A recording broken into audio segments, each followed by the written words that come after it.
¿Cómo va el proceso de Madre Antonieta? Para poder responder es necesario explicar en qué consiste un proceso y todo lo que implica. Las invito a que veamos más de cerca el camino que la Iglesia ordena. Sabemos que para proclamar santa a una persona es necesario que pase por diferentes etapas. La primera de ellas es sierva de Dios, venerable, beata y finalmente se proclama santa. Las causas son procesos muy largos. Para tener idea del tiempo que implica un proceso, veamos unos ejemplos. El proceso de Sor Teresa Balsé inició en diciembre de 1926 y fue declarada venerable en julio de 1982. Quiere decir que de sierva de Dios a venerable tardó 56 años. Sor María Troncati inició su proceso en mayo de 1986 y fue declarada venerable en octubre del 2008. Es decir, de sierva de Dios a venerable tardó 22 años. Madre Laura Meozzi, que es uno de los procesos más recientes en el instituto, inició en 1994 y fue declarada venerable el 27 de junio del 2011. De sierva de Dios a venerable tardó 17 años. El proceso que dentro del instituto ha sido más ágil ha sido el de Sor Eusebia Palomino. Inició el 12 de abril de 1982 y fue declarada venerable el 17 de diciembre de 1996, es decir, 14 años después. Cuando la Iglesia propone un nuevo santo, tiene 3 finalidades: la imitación, la intercesión, la veneración. Esta última es una consecuencia de las otras 2. Si vamos a los inicios de la Iglesia, descubriremos que los primeros que fueron propuestos como santos fueron los mártires. Pero la finalidad de proclamar los santos no era tanto la intercesión para obtener gracias, sino la imitación, es decir, animar a los cristianos a resistir en las persecuciones y mantenerse fieles en el combate de la fe, a ejemplo de los mártires. Por tanto, la finalidad que tiene la Iglesia al proponer nuevos santos es invitar al pueblo de Dios a ser santo. Sabemos que los protestantes no aceptan ni reconocen a los santos, y de hecho se preguntan, ¿para qué tantos santos si tenemos el modelo que es Jesucristo? No hay duda en esto, Jesucristo es el modelo a imitar, pero los santos concretizan en el hoy, en contextos específicos y en situaciones diferentes, cómo vivir el mensaje de Jesucristo.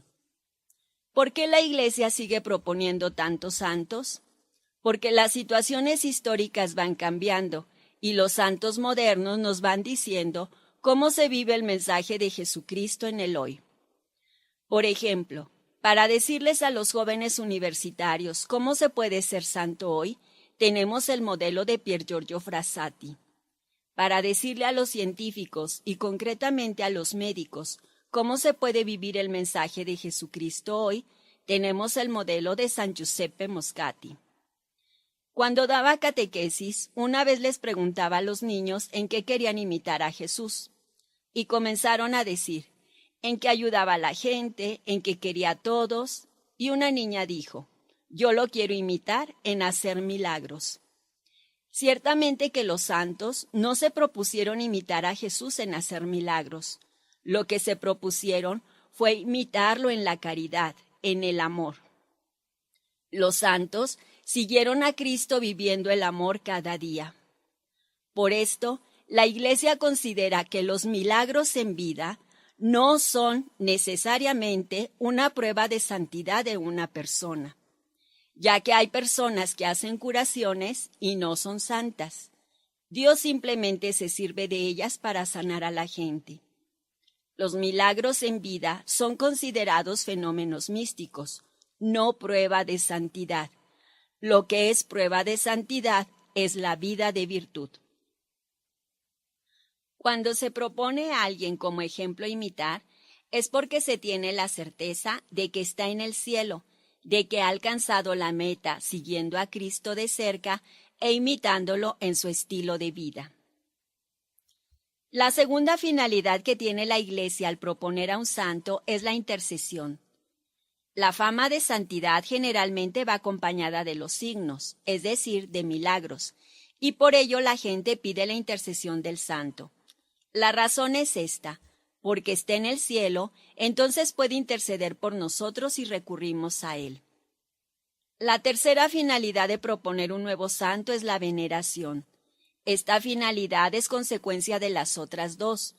Porque llevó una vida de virtud, porque imitó a Jesucristo, estamos seguros de que está en el cielo y entonces puede interceder por nosotros, y por eso lo veneramos. La causa de beatificación y de canonización es un proceso de discernimiento de la Iglesia, cuyo término es conceder el culto público y eclesiástico al siervo de Dios, y cuyos pasos demuestran que el siervo de Dios puede ser propuesto como modelo de imitación y como intercesor. Es decir, hay una estrecha relación entre las finalidades que tiene la Iglesia para proponer un nuevo santo y las etapas de una causa. Cuando se demuestra que es digno de imitación, es declarado venerable. Cuando se demuestra que puede interceder por nosotros, es declarado beato. Cuando se le concede el culto público y eclesiástico universal, es declarado santo. ¿Cuándo una persona recibe el título de siervo de Dios? Siervo de Dios no tiene significado canónico. Si vamos a los inicios de la Iglesia, encontraremos que los padres de la Iglesia llamaban siervo de Dios a todos los fieles. Por tanto, siervo de Dios es un término concedido a alguien que vive cotidianamente el seguimiento de Cristo al servicio de los hermanos en la fe. Dentro del proceso de canonización, el título de siervo de Dios es concedido a alguien que tiene fama de haber vivido santamente. Aún no está demostrado, solo existe la fama. La Sanctorum Mater afirma que es llamado siervo de Dios el fiel católico del cual se ha iniciado la causa de beatificación o canonización, es decir, alguno que ha muerto en concepto de santidad porque ha llevado una vida santa, practicando heroicamente las virtudes cristianas. Tiene fama de ser santo, pero se necesita demostrarlo. Para demostrarlo, se requiere realizar un proceso de investigación. Esto es propiamente el proceso diocesano, que consiste en recopilar todas las pruebas que existan para demostrar su vida de virtud heroica o demostrar lo contrario. Si se comienza a ser siervo de Dios cuando se inicia la causa, la pregunta es, ¿cuándo se inicia la causa? Desgraciadamente en la legislación no está escrito en qué momento exactamente se considera iniciada una causa. Solemnemente se considera abierta cuando se instituye el tribunal del proceso diocesano, pero canónicamente se puede considerar iniciada desde el momento que el obispo acepta la petición oficial a través del supplex libellus. Dentro del proceso de Madre Antonieta ya se entregó el supplex libellus. Fue la celebración que se hizo el 12 de mayo del 2013 cuando vino Madre General. Sin embargo, mientras no haya un escrito en el cual Monseñor Ortiz reconoce que la causa ha iniciado, no podemos darle este título. ¿Cuándo pasa a ser venerable el siervo de Dios? Se concede el título de venerable después de la promulgación del decreto sobre la heroicidad de las virtudes. En otras palabras, el Sumo Pontífice reconoce oficialmente que esa persona ha seguido más de cerca el ejemplo de Cristo con el ejercicio heroico de todas las virtudes y por tanto puede ser propuesto a la imitación de los fieles. El proceso diocesano recopila todas las pruebas escritas y testimoniales que hay sobre la vida de virtud del siervo de Dios. Una vez que se recopiló todo, se manda a Roma e inicia el proceso en la fase romana. ¿En qué consiste la fase romana? En hacer un análisis de esta documentación y dar el veredicto si la persona vivió verdaderamente la virtud en grado heroico. Este análisis es realizado primero por una comisión de historiadores y de teólogos. Después pasa a los cardenales y finalmente al Papa. Cuando el Papa reconoce que este siervo de Dios vivió heroicamente las virtudes, es cuando se da la promulgación del decreto sobre la heroicidad de las virtudes y entonces es declarado venerable. Es importante señalar que todavía no puede recibir culto público, simplemente se reconoce que vivió la virtud en grado heroico. Después de proclamar el decreto sobre la heroicidad de las virtudes, la Iglesia pide que haya una confirma divina de este veredicto a través de un milagro por intercesión del siervo de Dios. Es como si a través del milagro Dios dijera: ella está verdaderamente aquí conmigo en el cielo, por eso voy a responder sus oraciones. Un milagro es, por tanto, la confirma divina del veredicto que ha dado la Iglesia. La respuesta de gracias y milagros son signos de que Dios quiere que sea beatificado y canonizado. Para pasar de venerable a beato, se requiere un milagro después de la muerte del siervo de Dios. ¿Qué es la beatificación? La beatificación es el acto del sumo pontífice que permite el culto limitado a una diócesis, país o congregación religiosa. Es decir, consiste en conceder el culto público y eclesiástico a esta persona que es venerable. ¿Por qué se le concede? Porque se demostró que esta persona vivió las virtudes en grado heroico y además se demostró, a través de un milagro, que ella está en el cielo y que puede interceder por nosotros. ¿Cuál es la diferencia entre la beatificación y la canonización? La diferencia está en la extensión del culto. La beatificación concede el culto limitado a una diócesis, país o congregación religiosa, y la canonización extiende el culto a nivel universal, es decir, a toda la Iglesia. Por ejemplo, nosotros podemos celebrar la fiesta de Laura Vicuña, de Sor Eusebia, Sor Troncati y de todas nuestras hermanas beatas con el propio de la misa y del oficio, pero dentro de la congregación. Pero no podemos pedir, por ejemplo, que en una iglesia diocesana se celebre la fiesta de Laura Vicuña con el propio de la misa, porque no es todavía culto universal. Otro ejemplo. Aunque Madre Teresa de Calcuta es conocida internacionalmente y es beata, nosotros no podemos celebrar una Eucaristía con el propio de la misa, porque no somos su congregación ni su diócesis. La canonización es, por tanto, el acto infalible del Sumo Pontífice, el cual ordena el culto universal. Para pasar de beato a santo se necesita otro milagro por intercesión del beato. ¿De qué depende que avance la causa? No todo depende de nosotros, pues los primeros pasos dependen solo del obispo, y cuando esté el tribunal dependerá del tiempo y disponibilidad de los oficiales del proceso. Pero nosotros podemos colaborar. ¿Cómo? Teníamos algunas ideas equivocadas. En primer lugar, hay que distinguir entre no culto y difundir la fama de santidad y de signos. ¿Qué es la fama de santidad?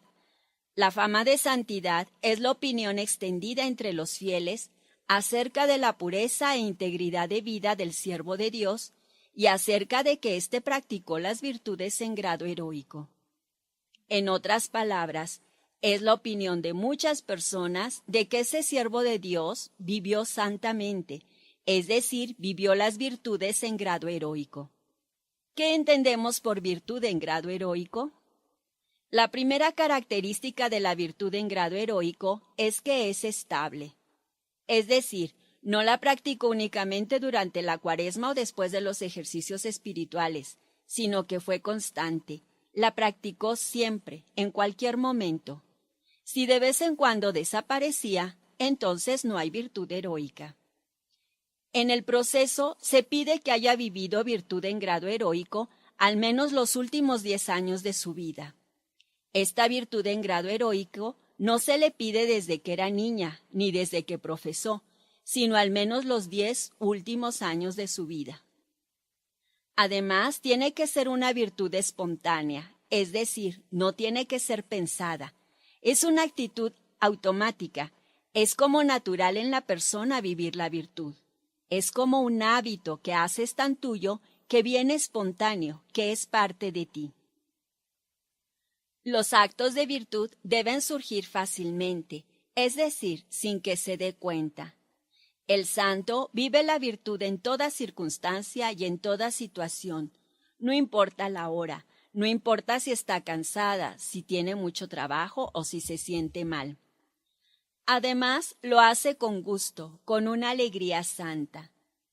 No es que hace un acto de virtud y por dentro se está haciendo violencia porque le cuesta, sino que lo hace con gusto. Y para probar la vida de virtud heroica, se deben de probar todas las virtudes. Las 3 virtudes teologales, las 4 cardinales.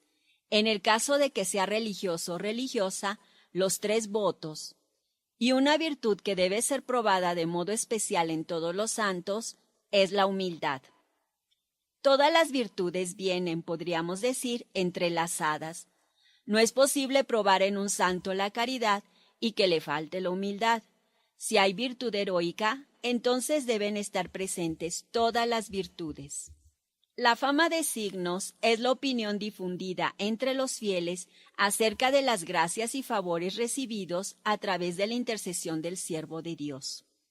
Antes de tomar la decisión de iniciar la causa, el obispo diocesano comprobará si entre una parte significativa de los fieles cristianos el siervo de Dios goza de una auténtica y extendida fama de santidad junto a una auténtica fama de signos.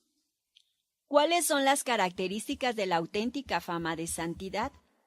La fama de santidad debe de ser espontánea y no procurada artificiosamente. Es decir, no tiene que ser creada con arte humana. Debe de ser sin proselitismos, sin influencias de medios de comunicación o de otro tipo, sin propagandas. Además, tiene que ser una fama difundida entre personas dignas de fe. Por ejemplo, cuando se inició la causa, el señor obispo pidió el testimonio de los provinciales, sea de los salesianos que de las hijas de María Auxiliadora, y de sus consejos, porque él consideró que ellos eran personas dignas de fe. Por otra parte, la fama tiene que ser extendida en una parte significativa del pueblo de Dios. Esto es muy importante. Si solo existe la fama de santidad entre 15 personas, o solo dentro del propio instituto religioso, la Iglesia pone en cuestión la santidad del siervo de Dios. La santidad es un fenómeno espiritual, por eso tiene que trascender hacia afuera, se tiene que percibir en el ambiente, tiene que existir entre los laicos. Entre las personas que van a dar testimonio ante el tribunal, se nos pide que haya un número significativo de laicos. No es válido que solo sean religiosas las que dan testimonio de que el siervo de Dios llevó una vida de virtud. La difusión de la fama de santidad es un elemento clave para que el proceso avance. Por ejemplo, Madre Teresa de Calcuta tuvo un proceso muy rápido. ¿Por qué? Porque era muy conocida y tenía fama de santa en toda la Iglesia Universal. Otro ejemplo. Chiara Lubich, la fundadora de los focolares, murió en el 2008, el mismo año que Madre Antonieta, y ya se abrió el tribunal de su proceso. ¿Por qué va más rápido? Porque Chiara Lubich era conocida como fundadora en la Iglesia Universal. La fama tiene que ser siempre creciente. Por esto la ley dice que tenemos que esperar 5 años después de la muerte del siervo de Dios para verificar el crecimiento de la fama. Debe crecer de un día a otro. Aquí la Iglesia se cuestiona. ¿Cuántos hablan de su santidad? ¿Cuántos la promueven? ¿Cuántos la invocan?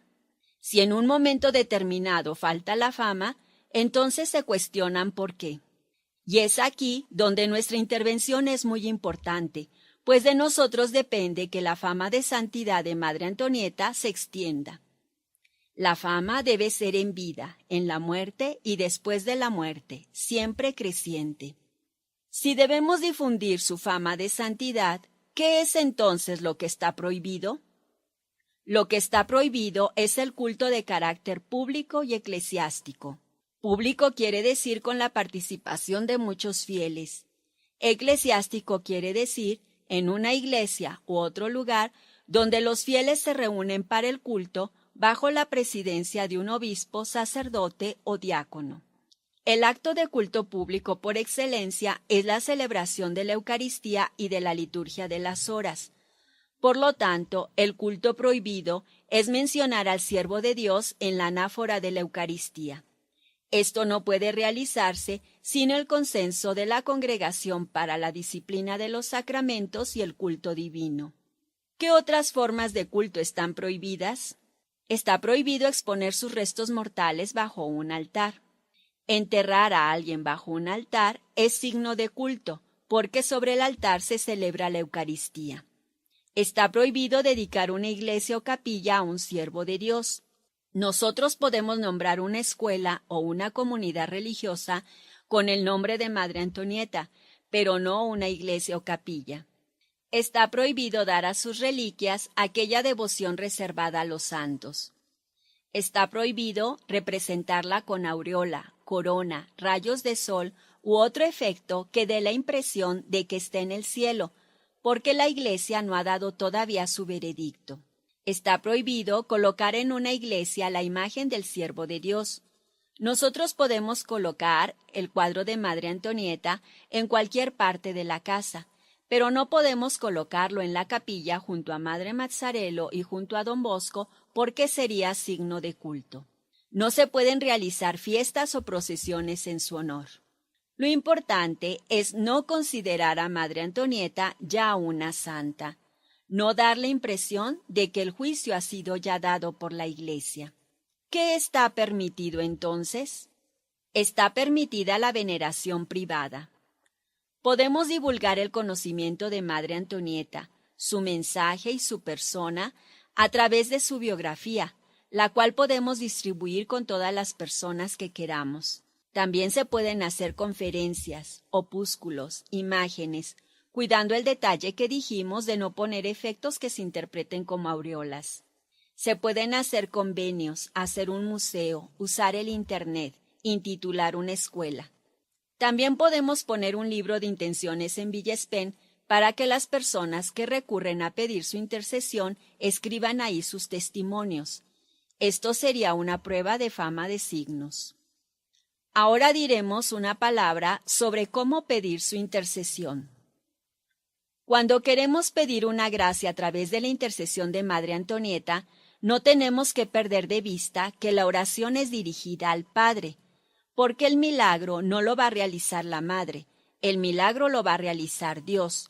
Lo que la Madre hace es interceder.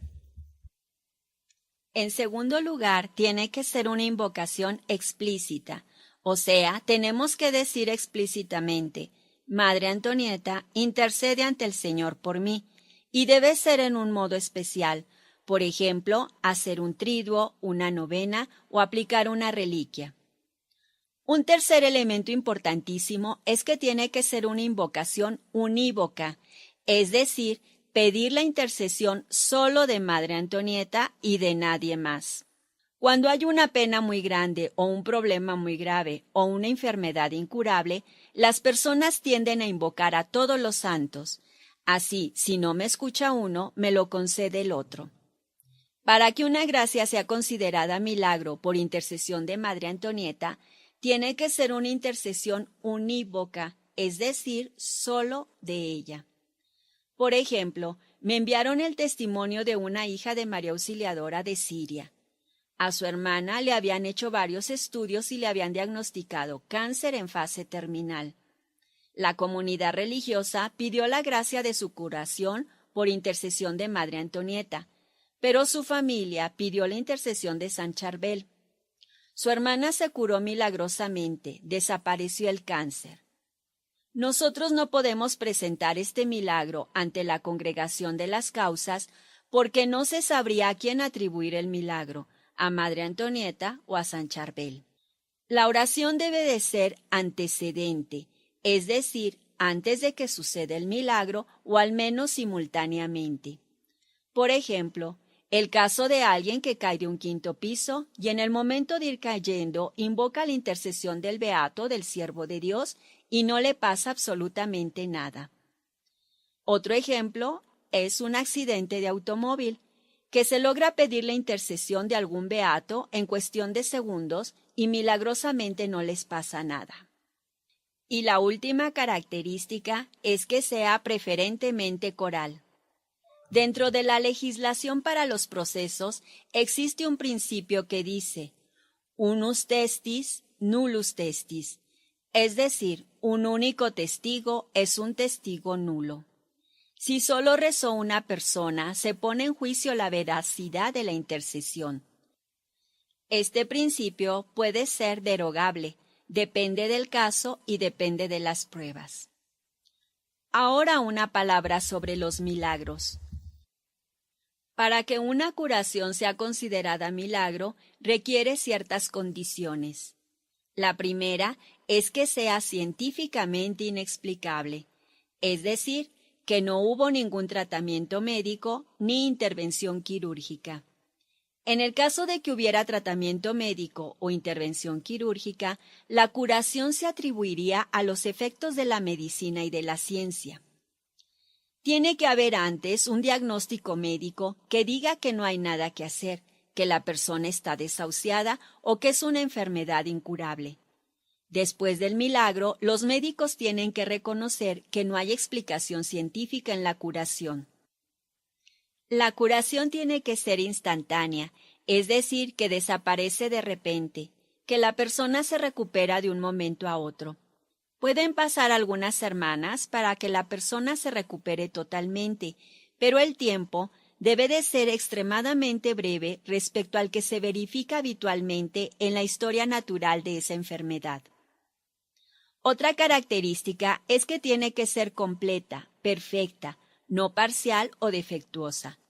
Por ejemplo, no se consideraría milagro alguien que está perdiendo la vista y luego recupera la vista solo de un ojo. Los milagros son curaciones completas. Tiene que ser durable, es decir, que no se reproduzca. Por ejemplo, para considerar milagro la curación de un cáncer, tienen que dejarse pasar 10 años para ver que la enfermedad no aparezca de nuevo. Las hermanas de Villaflores presentaron el caso de un exalumno que atribuye a Madre Antonieta su curación. Estaba perdiendo el oído, pero él tuvo intervención quirúrgica, entonces se atribuiría a la ciencia su curación. Pero además, como su sordera era progresiva, tendríamos que dejar pasar algunos años para verificar que recuperó totalmente el oído y que su sordera no avanza. Un detalle es que no se aceptan milagros morales, es decir, la conversión de una persona o alguien que dejó la droga. ¿Por qué? Porque es muy difícil poder probarlos y no hay seguridad acerca de su durabilidad. Puede ser un juicio muy subjetivo, pero estos casos se pueden considerar gracias y también aumentan la fama de signos. Hay que hacer entonces la diferencia entre gracia y milagro.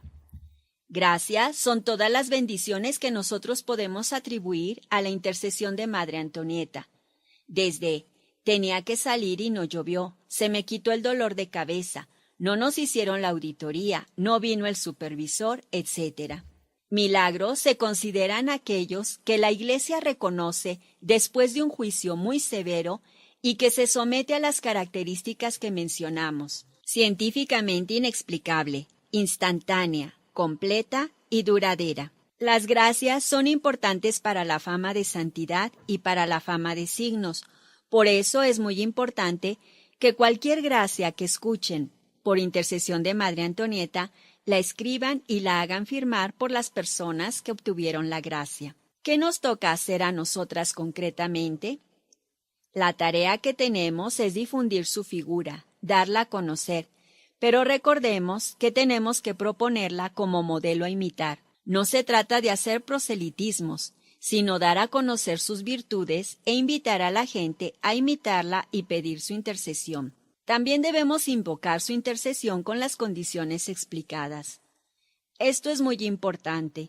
Si ustedes se dieron cuenta, Sor Teresa Balsé fue la primera hija de María Auxiliadora, después de Madre Mazzarello, de la cual se introdujo su causa. Su proceso inició en 1926 y fue declarada venerable desde 1982. Es decir, hace más de 30 años que es venerable. ¿Y por qué no ha sido declarada beata? Porque no ha habido un milagro que se atribuya a su intercesión. ¿Y por qué no ha habido un milagro? ¿Será porque ella no es efectiva? Más bien, porque las hermanas no pedimos su intercesión. Si nosotros no pedimos gracias por intercesión de Madre Antonieta, no habrá probabilidades de que se realice un milagro y de que la causa avance. Entonces, tenemos que pedir la intercesión de Madre Antonieta, confiar en que ella nos va a alcanzar la gracia e invitar a la gente para que la invoque. Pero es muy importante que no separemos estos dos elementos, la imitación de la intercesión. Recordemos, porque es una persona que vivió las virtudes cristianas, que siguió a Jesucristo fielmente, es digna de imitación, y porque está en el cielo puede interceder por nosotros. Otra tarea en la que todos podemos colaborar es en aportar testimonios. Esta es una tarea de todos los que confiamos en su intercesión y creemos en su santidad. Si conoces a alguien que haya recibido alguna gracia por intercesión de Madre Antonieta o que pueda aportar información para su proceso, comunícate con nosotros.